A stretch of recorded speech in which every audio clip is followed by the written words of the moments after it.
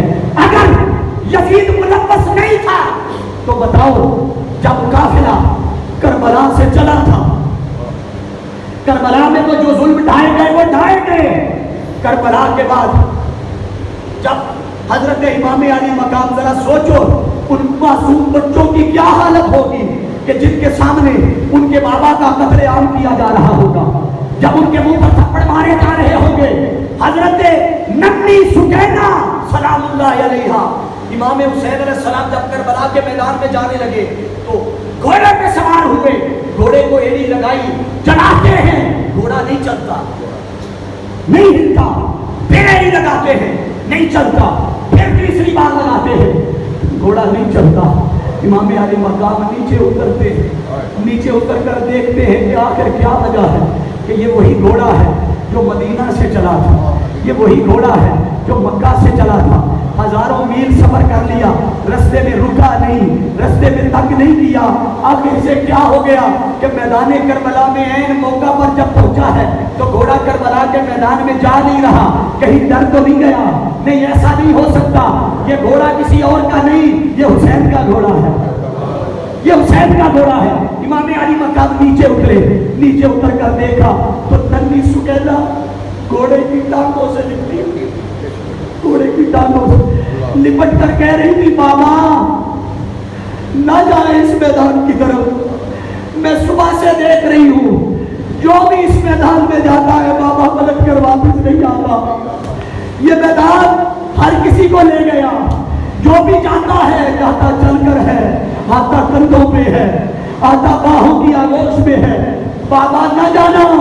امام علی مقام ننی سکینہ کو پکڑتے ہیں, پکڑ کر سینے سے لگاتے ہیں, لگا کر چومتے ہیں اور چوم کر کہتے ہیں بیٹی تو اپنی جگہ سے درست ہے, مگر سن تجھے کیا خبر کہ ادھر تو روک رہی ہے، ادھر میرا بابا علی بھی انتظار کر رہا ہے، محمد مصطفیٰ بھی انتظار کر رہے ہیں۔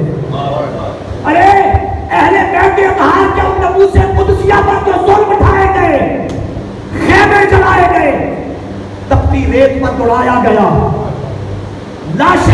لاشوں پر گھوڑے چڑھائے گئے، ان بدبختوں نے، تاریخ ابن یسیر نے لکھا ہے، آپ فرماتے ہیں کہ امام علی مقام کے جسم پر 37 نیزوں کے نشان تھے۔ آپ کی گھوڑوں، آپ کی پسلیوں کو گھوڑوں کی ٹانگوں سے شدید زخمی کیا گیا تھا۔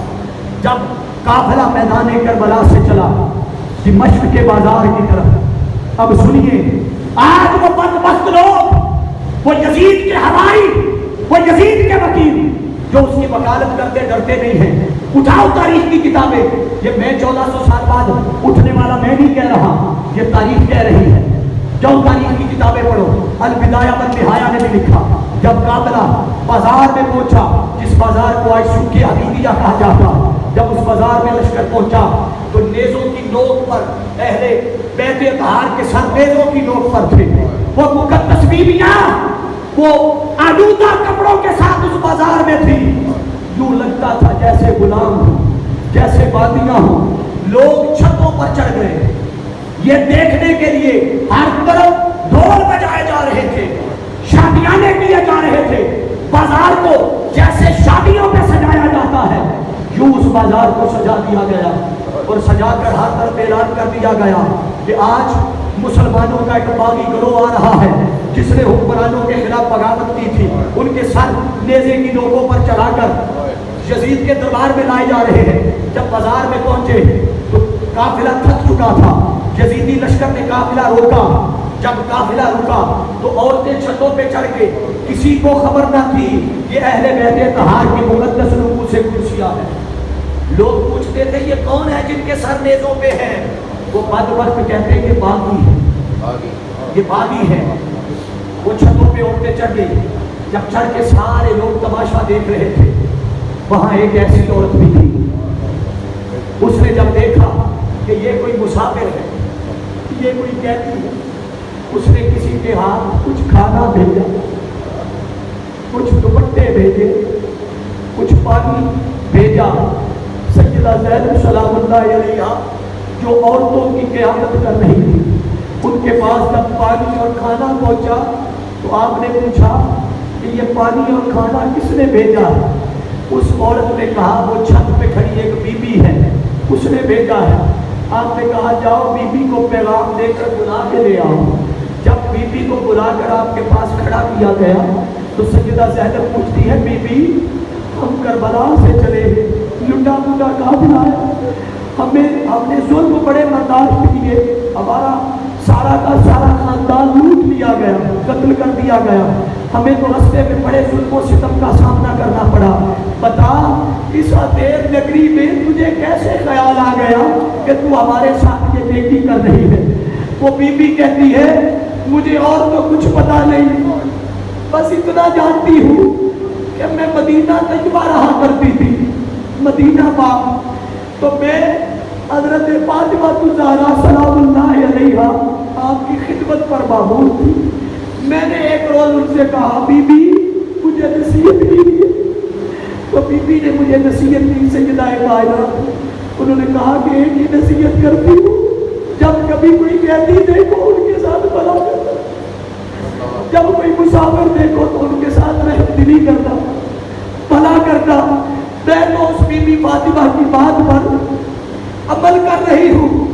تو حضرت زینب سلام اللہ علیہا پوچھتی ہے بی بی بول تو نے اتنی نیکی کی ہے، تیرے لیے دعا کر سکتی ہوں، خود مسافر ہوں، میرے پاس تجھے دینے کے لیے کچھ نہیں ہے، ہم تو زندگی بھر دیتے آئے ہیں، آج مجھے اور کچھ نہیں دے سکتی، تجھے دعائیں دے سکتی ہوں، بول کیا مانگتی ہے؟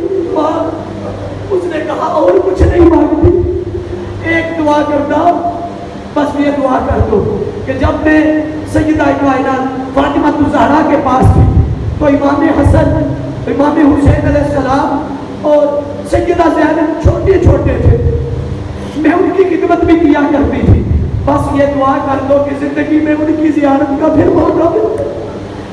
حضرت زینب فرماتی ہے اے بی بی تیری دعا قبول ہو گئی، وہ جو نیزے کی ڈوک پہ سر ہے وہ حسین کا ہے، یہ جو تیرے پاس کہتی کھڑی ہے یہ سیدہ زینب ہے۔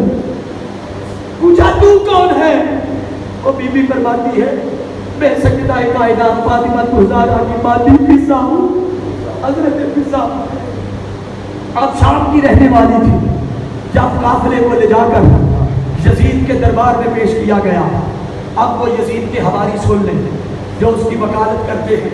یزید نے حسین علیہ السلام کے ہونٹوں پر دانتوں پر چھری ماری، بے ادبی کی، گستاخی کی اور چھری مار کر کہا لوگوں دیکھ لو آج ہم نے بدر والوں کا بدلہ لے لیا۔ یہ یزید کے دربار میں واقعہ پیش آیا، آج ہم نے بدر والوں کا بدلہ لے لیا۔ بات یہاں ختم نہیں ہوئی، وہ لٹا پٹا قافلہ بچے بچائے خاندان نبوت کے وہ چشم و چراغ جب مدینہ پہنچے 2 سال کے عرصے کے بعد، جب یہ ہر طرف خبر پھیل گئی کہ یزیدی بدبختوں نے خانوادہ مصطفیٰ کا قتل کیا ہے، جن لوگوں نے یزید کے ہاتھ پر بیعت کی تھی خواہش بندی سے یا ڈر سے یا خوف سے جیسے بھی کی تھی، ان سب نے یزید کے خلاف بغاوت کر دی، انہوں نے اس کی بیعت توڑ دی۔ جب یزید کو خبر ملی کہ یہ حالات بن گئے ہیں تو یزید نے دربار یزید تک بات روکے نہ رکھی، پھر لشکر تشکیل دیا گیا جس نے مدینہ پر حملہ کیا۔ ارے واقعہ کربلا سے لے کر میدان کربلا سے لے کر دمشق کے بازاروں میں ہونے والا ظلم، شام کے بازاروں میں ہونے والا ظلم، یزید کے دربار میں ہونے والی بے حرمتی، پھر مدینہ پر ہونے والا حملہ، پھر بعد ازاں مکہ پر چڑھائی کر دی، یہ جو سارا ظلم و ستم کیا ہے، ارے تم یزید کو بچانے کی کوشش کرتے ہو کہ وہ حسین کے قتل میں ملوث نہیں ہے، ارے پہلے یہ تو بتاؤ اس کا ایمان بھی بچا ہے کہ نہیں ہے؟ وہ ایمان سے جاتا رہا، وہ اہل بیت اطہار کے نفوس قدسیہ کی بے حرمتی کرنے، حسین کو شہید کرنے کے جرم میں وہ دین سے خارج ہو گیا، وہ کافر ہو گیا، اور اس کے کفر پر کسی کو کوئی پریشانی نہیں ہونی چاہیے۔ آخری بات کر کے میں بات ختم کرتا ہوں، گفتگو زیادہ طویل نہ ہو جائے، مگر یہ عقیدے کی بات ہے، میں چاہتا ہوں کہ آپ پلے باندھ کے لے جائیں۔ آج لوگ ہیں آپ کو ٹی وی چینل پہ بیٹھے ملیں گے جو کہتے ہیں کہ اس پہ لعنت نہ کرو، اسے کافر نہ کہو، بس وہ فسق و فجور فاسق کہہ دے، اسے دین سے خارج نہ کرے، اسے کافر نہ بنائے۔ ارے حسین کا قتل کیا ہے تو حسین کے قتل کے بعد وہ مومن کیسے رہا، وہ مسلمان کیسے رہا؟ پھر اس میں دلیل بدبخت کیسے دیتے ہیں؟ وہ کہتے ہیں کہ کسی انسان کے قتل سے کسی پہ کوئی کفر لازم نہیں آتا۔ بولیے کیا؟ کسی کے قتل سے، کسی مسلمان کے قتل سے کفر لازم؟ بولیے، آپ مجھ سے لگتا ہے زیادہ تھکے ہوئے، کفر لازم نہیں آتا۔ سن لو، حسین کا قتل صرف حسین کا قتل نہیں ہے، یہ اذیت مصطفیٰ کا مسئلہ ہے، یہ مصطفیٰ کی اذیت کا مسئلہ ہے، اور یہ قرآن بات کرتا ہے۔ قرآن مجید سورۃ احزاب اٹھائیے، قرآن کہتا ہے، قرآن مجید میں اللہ رب العزت نے ارشاد فرمایا ان الذین یؤذون اللہ ورسولہ لعنہم اللہ فی الدنیا والآخرہ۔ قرآن کہتا ہے جو اللہ اس کے رسول کو اذیت دیتا ہے اس پر اللہ اس کے رسول کی لعنت ہو۔ بولیے، اس پر اللہ اس کے رسول کی لعنت ہو۔ اب مجھے ایمانداری سے بتائیے، جو رسول کو اذیت دیتا ہے وہ مومن رہتا ہے؟ بولیے سارے، وہ مومن رہتا ہے؟ نہیں رہتا۔ ارے سوچو، جب حسین کا سر قلم کیا ہوگا، جب حضرت قاسم کو شہید کیا ہوگا، جب عباس کے بازو قلم کیے ہوں گے، جب علی اصغر کا لاشا کروایا ہوگا، جب علی اکبر کو شہید کیا ہوگا، تو اہل بیت اطہار کے ان نفوس قدسیہ کو اور حسین پر ظلم و ستم کرنے کے بعد کہ جنہیں آقا نے زندگی بھر اپنا بیٹا کہا، بولیے، جنہیں آقا نے زندگی بھر اپنا بیٹا کہا، ارے تو آقا علیہ السلام کی آل کا قاتل ہو تو اسے اس پہ لعنت کرنے سے بچاتے ہو۔